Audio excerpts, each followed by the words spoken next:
It is interesting that sometimes the toy theatre is considered a curious relic of a bygone age.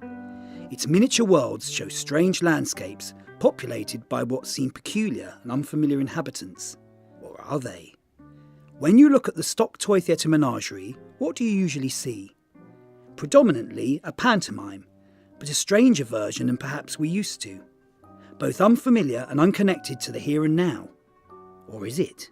This land of strange wonders is known as the Harlequinade, and if you think it's nothing but a display of grotesque hyperbolic roustabouts, look again.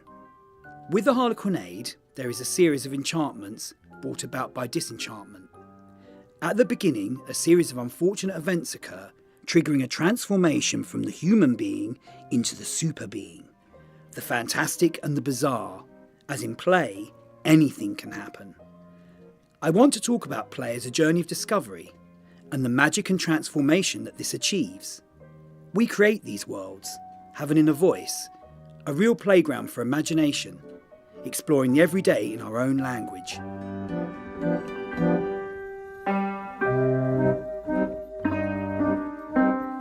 Let's start here in the shop. Follow me, past the games, kaleidoscopes and puppets, to the theatres themselves. Sometimes, the uninitiated confuse them with dolls' houses. What nonsense. More like palaces of magic. These are paper constructions, elegantly decorated with printed intricate detail, whose surfaces display lavish curtains, an orchestra, even lords and fine ladies taking their places for the performance to begin, that you, yourself, create. As we consider the little paper backdrop and little paper people, you may well ask, why is there still demand for an antiquated toy in this modern age? Well, they are more relevant to us than we might suppose, and far more modern than first assumed. Now, where's my favourite? Someone's moved it to this cupboard here. Take a look inside. Who are these colourful individuals parading in front of this seemingly typical London high street? They are the magical cast of the Harlequinade. Shall we meet them? Let's open this drawer, for inside this magical cupboard, the cast awaits. So, what do we have in here? Who do we have? Let's make sure our eyes become accustomed. No, they're not butterflies behind cases, they're pictures. They're brightly coloured tinsel pictures. Can you see now? Are they clearer? See, this one is an actor. This one is a beautiful ballerina. Well, they're all actors actually. They're actors from a specific play. If we take this first one, beautiful Miss Honey as Columbine, we can see she's a dark-haired beauty who meets our gaze with an air of aloof mystery. Her gauzy dress wraps about her body like clouds. Scattered here and there with silk roses, ethereal and unobtainable, she's her own woman and belongs only to herself. And then this one, Mr. Blanchard as Pantaloon. He is the clown's master. Let's look at him. He's a weird fellow, isn't he? Here he is, bent double over a stick, but he's beautifully dressed in lots of tinsel, glittery pieces, buttons and tassels, a little bit over the top, and a strange wig which curls almost insect-like over the top of his head in a plait and glasses. He doesn't look like he's a very happy person. He looks quite grumpy. Let's move on to this fellow. This is Joey the Clown, and he is Grimaldi, and he is quite an important person, but we'll go back to that later. He's a weird fellow, I know. He looks almost like a giant child. He's wearing a strange outfit, isn't he, of weird trousers striped, almost like a child, and a little jacket, but he's definitely not a child. And then his face, white, with big, strange red lips and cheeks and high eyebrows, and a strange, like, Mohican, in bright blue. It's not unpleasing, but it's very startling. Now this one, this is my favourite. This is Thomas Ellar. He is the Harlequin. Look at his beautiful outfit. Look at how he stands there, proud and handsome, every inch the superhero. He's got more tinsel on him than anybody else in this little lineup. It's a shame that the ink on his face has gone though. It seems to have spilt, it's gone all blue. But never mind, he's still very handsome as he stands there in this strange setting where there are explosions and a fairy appearing and a fire. It's almost like someone's casting spells behind him. What could they be doing? Well, I can tell you what they're doing because all of these characters come from a very strange world and I'm about to take you there.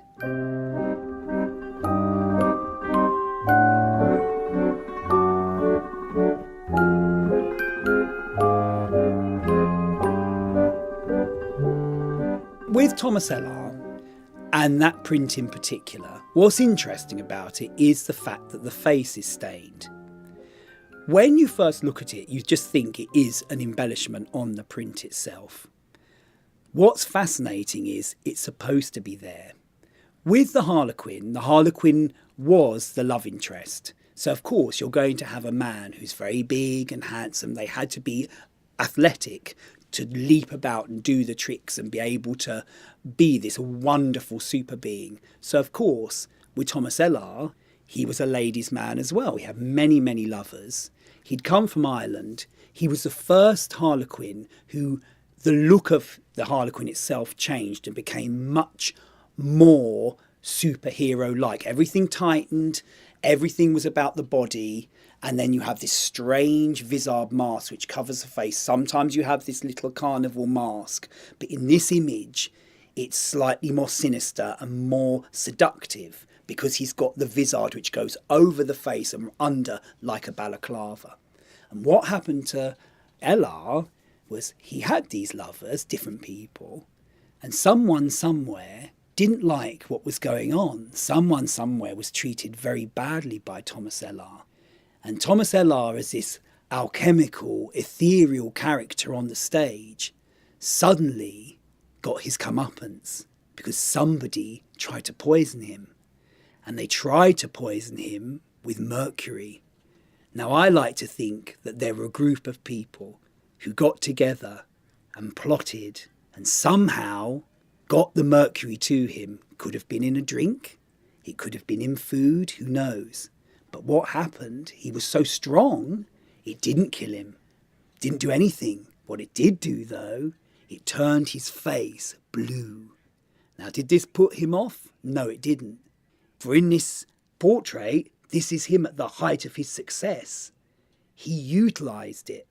And he truly, in my eyes, became a super being from another place, from another dimension. But sadly for him and the others, old age or the demise of the pantomime saw him playing guitar in a gin house in Chadwell. His only company, a little dog called Spangles.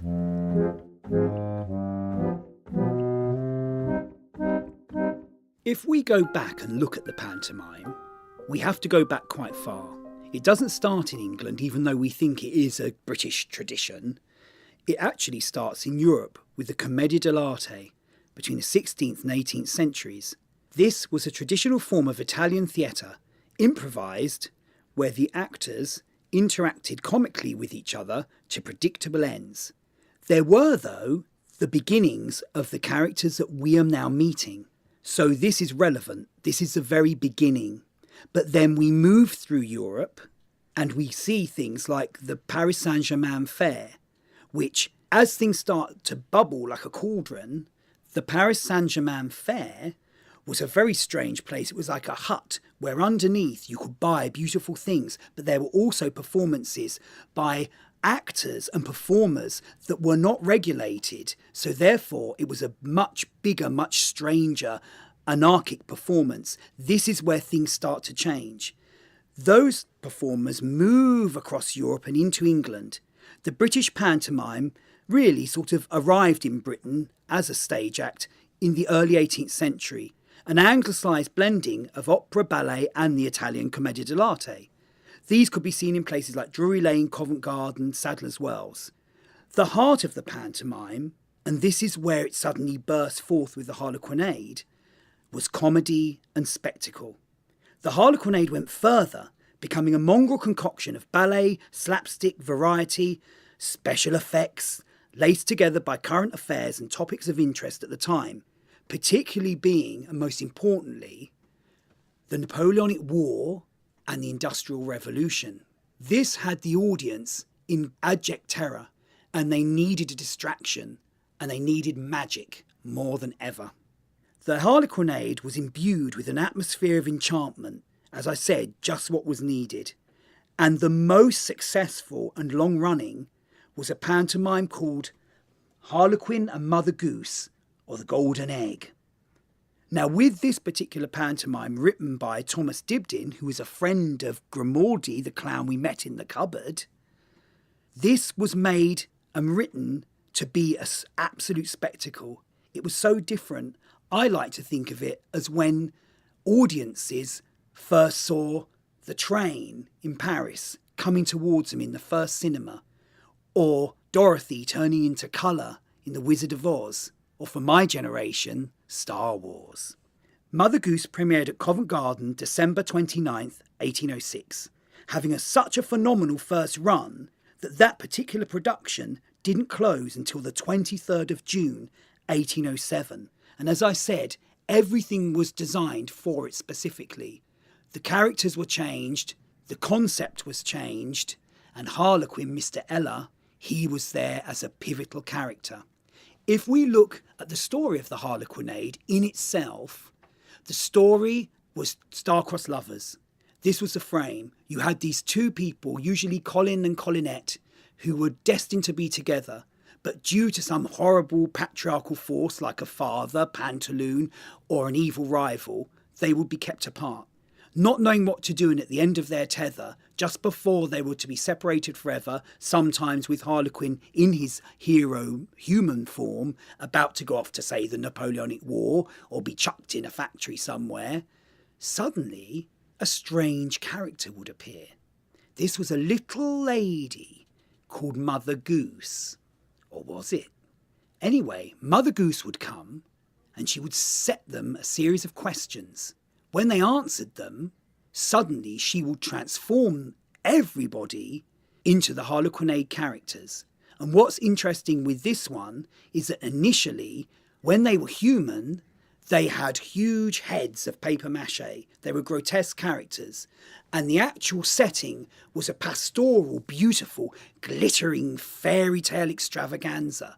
But the moment that Mother Goose transformed them, did they go into an even stranger, more wonderful place? No, it was old London town, with all its grime and streets and horrible old bits of this and that everywhere. But this can't be fairyland. But it was fairyland. It was an alternate universe. And what they would then have to do is they would have to reclaim each other via a series of trials and tribulations. And this is where the absolute spectacle came in. It was a no-holds-barred experience. Postboxes would turn into giant lions' heads and devour the postman. There'd be explosions, portals, vortexes would open. Harlequin would jump through a giant clock face and vanish. A horse and riders would jump through a window only to reappear on the top of the sea. To get these effects, you were at absolute mercy of the carpenters, and you paid them a fee to be kept alive.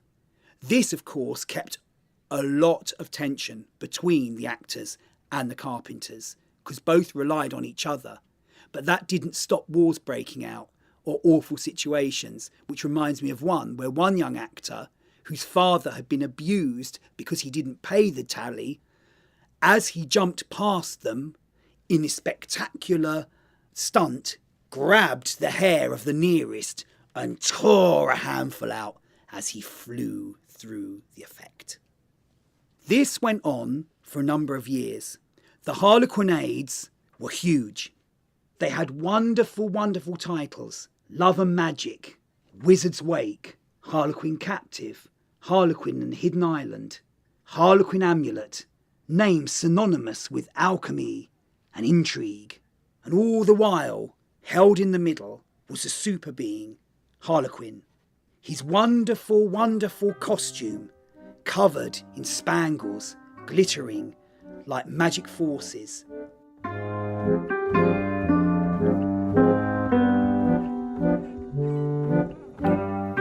Now with the pantomime, the Harlequinade shone and shone, but gradually, like all things, it began to dimmer.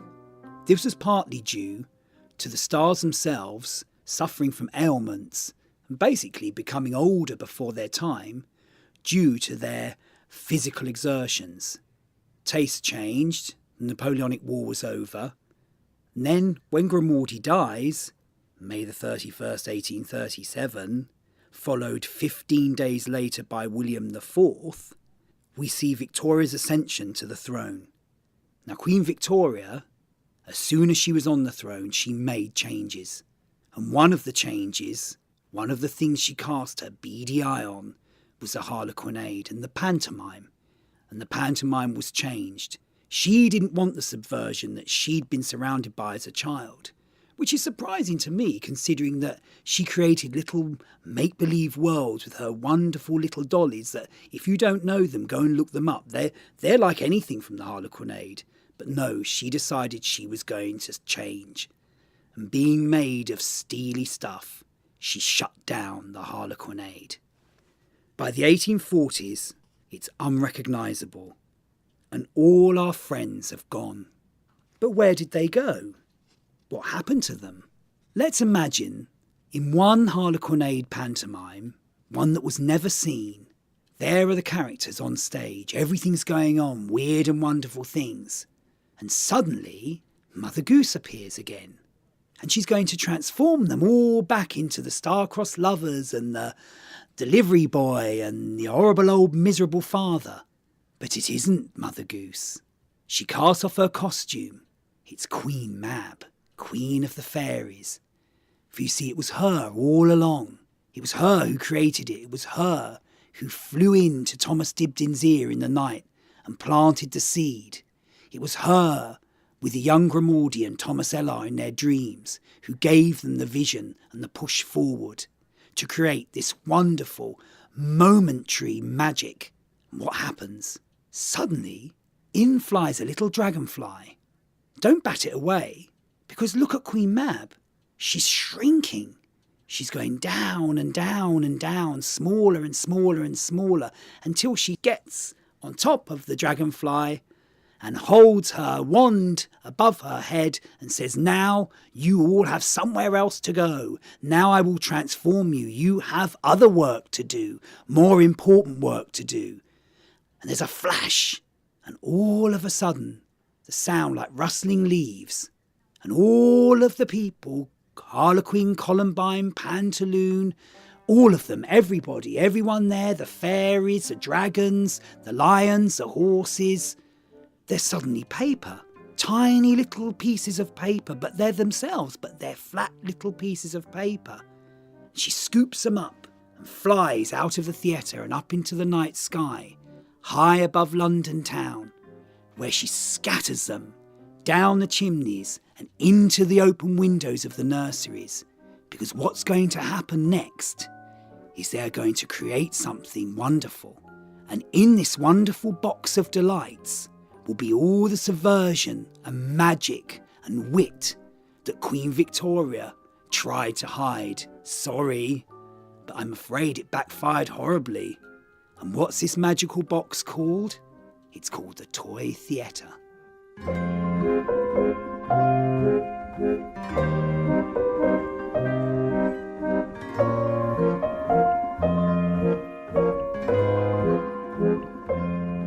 One of my fellow disciples of the Harlequinade and an expert in toy theatres is Alan Powers. Alan is the chairman of the Pollock's Toy Museum Trust, which in fact is a separate entity from Benjamin Pollock's Toyshop, as is the museum in Fitzrovia.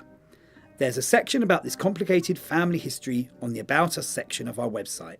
He's also a celebrated author of many books on illustration and architecture. Hello, Alan. Hello, Simon. Tell us, how did toy theatres come into your life? I was given a toy theatre for my 8th birthday. I'd actually seen one once before and been sort of dragged away from it, and then finally I had this wonderful thing. And I was hooked. So you dreamt about that toy theatre that you saw? Was A it the little actual bit. one? You know how when you see something, if you're a child, you just know this is for you. Oh, absolutely, yeah. And I'm one of many. But it takes a certain type, I think. And Mrs. Fordry, who set up the Pollock's Toy Museum and carried on the toy theatre business, she could see it in a child straight away, and she kind of hooked me in the most charming way. You know, if I didn't turn up on Saturday morning with my pocket money next week, she'd say, "We missed you last week." You know? And she was a great educator, actually, and she saw the toy theatre as an instrument for learning lots of different things, learning history, learning skills of performance, of craft, of colouring, cutting out, preparing a show. And she was always very encouraging. You know, have you done the show? And wonderful. You know, so she knew, once again, she had a disciple in you. She recognised absolutely, it. Yes. And what was magical was when I was about 10, she said, "Would you like to come in the school holidays and spend the day here, and you can help us out with this and that, and I'll give you a nice little packet of stuff at the end of the day to take away." So I got into doing that. I was a Pollock boy. Can you remember what your first, let's say, favourite play was? Well, I started with Aladdin. That came as part of the set. And then I did all the ones that had been done in the 1940s when the toy theatre was sort of slightly modernised and made more suitable for children. Blackbeard the Pirate and Cinderella. They weren't designed in that time. Were these still taken from the Victorian copper plates, or were they a more modern? What happened was Mr. Pollock's shop came to an end during the war, and then a businessman bought it. He was sort of entrepreneur, I suppose, and he commissioned George Speight, a historian of toy theatre, to rewrite the plays and make them much shorter. Right. And Edwin Smith, the photographer, printed them off the plates, cut them out, did the colour separations for printing, and produced things that now thousands and thousands of people have used and played with. Of course, yeah.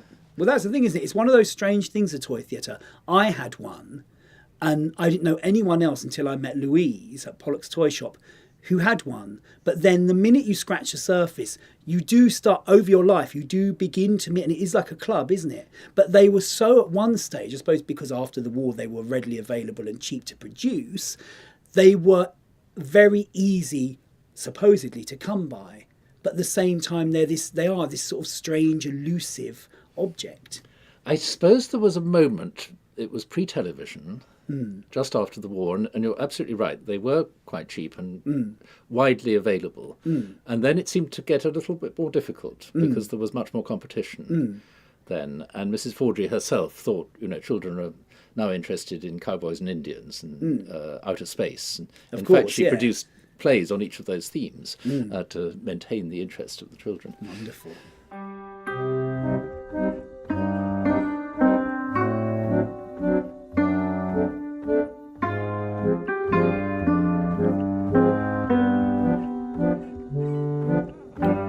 Tell us about these images here, Alan. These wonderful, very, very colourful. Sort of describe them for us. Well, in the Harlequinade pantomime, one of the main features was the tricks.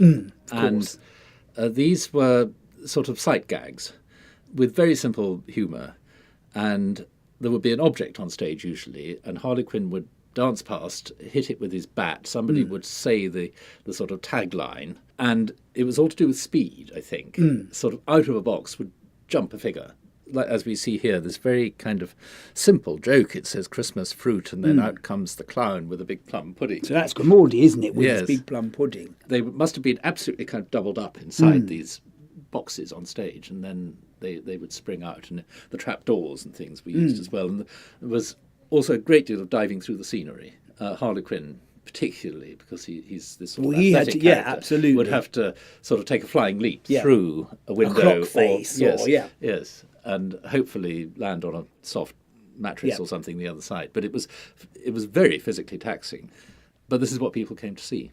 So these are all paper versions that then you went home and did your effect. They live on from the Harlequinade in the toy theatre. And of course you kind of lose a great deal of the point, which is, you know, out of this inanimate object comes a living person. And this is just sort of cardboard turns into cardboard. Yeah, brilliant, wonderful. So if we go back to, say, a person that we were looking at earlier, Harlequin, he's an interesting character, isn't he? Because he comes from the Harlequinade, but he seems to be pivotal to certain performances. When do you think he sort of disappeared from the toy theatre play? Well, historically, there are Harlequinades pretty well all through the history of toy theatre production, partly because it becomes very self-repetitive. They go on doing the same things.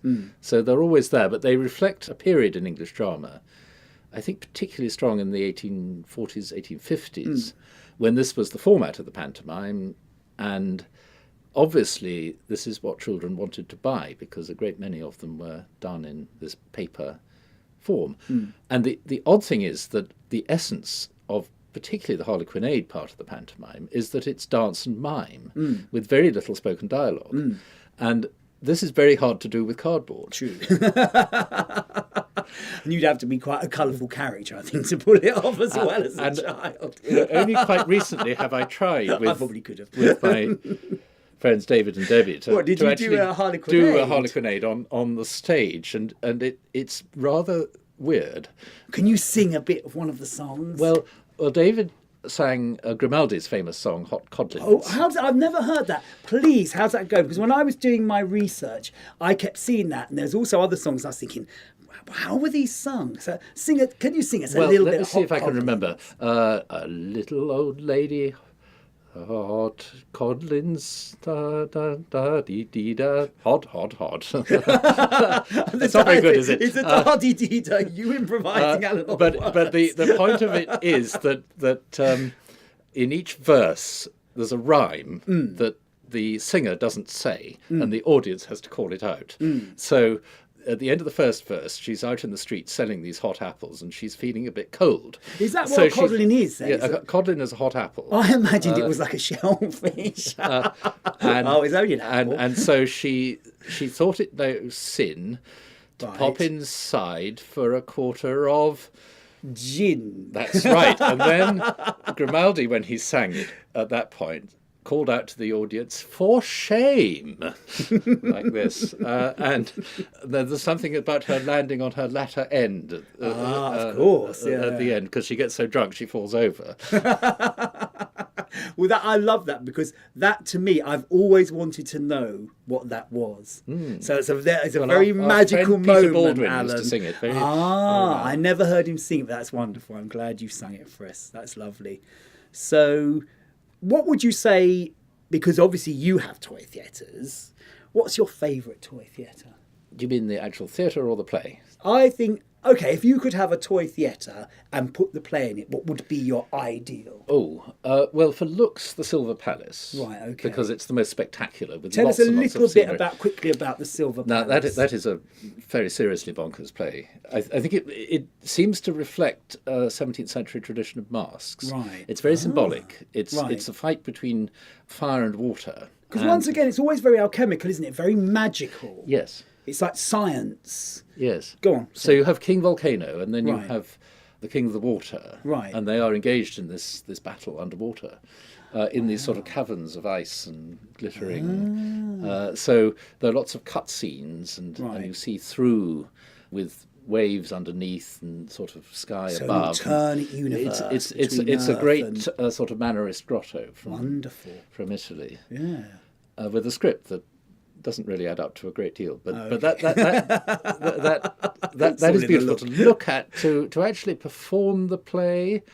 There's the famous Miller and His Men. Now that's the one with the explosions, isn't it? Yes, the explosion comes right at the end. Oh, so there's only one. Indeed, yes, you have to build up to it. And is that the one in the Cruikshank illustration where it's all exploding in the nursery? Yes. You see the sort of... There's the grand dress rehearsal in the housekeeper's room and the That's it. tremendous explosion. Yeah, it's wonderful. And you've got the uncle coming in, haven't you, with the box. And then they're all at the table cutting out and colouring, because, of course, that was part of it creatively. Yes. And then the end, this wonderful sort of whoosh of fire and gunpowder, and everyone's sort of leaping backwards. Yes, well, this actually replicated some of the stage effects. Right. That they would have live flames, because that's what provided the lighting effectively. So you would have coloured fire, and you could buy that in little packets and use it in your toy theatre. You had a special tin tray, and you put a match to it, and red fire to burn is very often what happens at the end of the play. It was much easier than trying to resolve the plot. I used to do that with hair lacquer to my Star Wars figures, so I think it was always in me, that sort of sense. Good job red fire wasn't around when I was a child in the 70s. Wonderful. Well, this has all been food for thought. It's lovely, and thank you for coming and talking about it. I really appreciate it, so thank you very much. Thank you, Simon.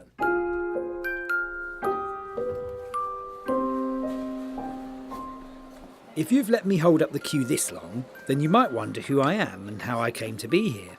I'm usually to be found behind the counter at Benjamin Pollock's toy shop. And how did I get there? Well, I've always had, if we start at the beginning, a fascination with toys, usually with antique ones. I've always loved their difference. I mean, I liked modern toys, I had modern toys, but I always loved, say, Victoriana, the sort of ancient. I used to look in antique toy shop windows, antique shops where there were toys, and absolutely salivate over the strange objects that I'd wonder, who owned that? Where did they come from? But the first time I came towards a toy theatre, which for me was like an epiphany, was one afternoon when I was about 13, and I'm a twin, and my brother, who's slightly more dominant than me, we went to the museums. I'm London born, and we used to go up the museums, and that was your entertainment then in those days. So the Natural History Museum or Science Museum, and they would basically run around looking for girls, and I would look boringly and nerdily at the lovely pretty textiles or a shell here and there, and then wait for them to return, and then we go home. At the same time, I used to do a dog walking job. So where's this going, you might be wondering? Well, I had money, and my brother didn't. And this particular day, we'd gone up to the museums, and we came back, and I was starving hungry. And I thought I must have something to eat. And luckily, as if by magic, these girls appeared. I had my moment. I spotted opposite a cottage window, which is a half door. And behind it sat a guy with cigarettes, newspapers, and some sweets. So I darted across the road. But as I got 3/4 the way towards it, something above the guy's head on a shelf sort of crystallised. And I don't know why, but I was just sort of drawn to it. And as I got closer, it was a toy theatre. Well, I didn't know what it was at the time. It was a book where you cut out the toy theatre and made it, but it was printed from the Victorian original, from the Regency images. And I just had to have it. But it was a weird moment. It was like meeting an old friend. But interestingly, just before that, maybe a year or two before that, I've got to admit it, I had my Star Wars figures, but I was also a total sissy. I had a lovely book called An Edwardian Christmas. And in the book, no words, you flicked through the book, it was landscape shaped, and it was their cousins coming to stay with their other cousins, relatives, in this country house. And what would happen at Christmas? It was a sort of socio-historical book for kids, but beautifully painted. When you got to the last image, it was Boxing Day, the end of Christmas, and they'd gone to the theatre, and on the stage was Harlequin. It was a pantomime. But behind Harlequin was a set, a London street, and the shop behind him was Pollock's. And I was fascinated with that picture. And then years and years later, I worked there. And on my first day starting, when I got the keys and I had to let myself in, I was terrified. These Spanish ladies came in, older ladies, and they're very nice and very funny, and we were chatting. And as we were chatting, I'd serve them, and the till hadn't killed me. And as I looked up, I suddenly thought, there's my theatre. Because what happened to my theatre, I had it between my and my brother's bed, pride of place, and he pushed my friend onto it and squashed it flat. And I could never make another one. It took me about a week to make it, but it was beautiful. And I hated making models. When I looked at my theatre and thought, I've got it back, one of the ladies turned and followed my gaze and said, oh, and she bought the theatre. So it was gone. So I've never owned it, but I am like the gatekeeper between you and these wonderful inventions.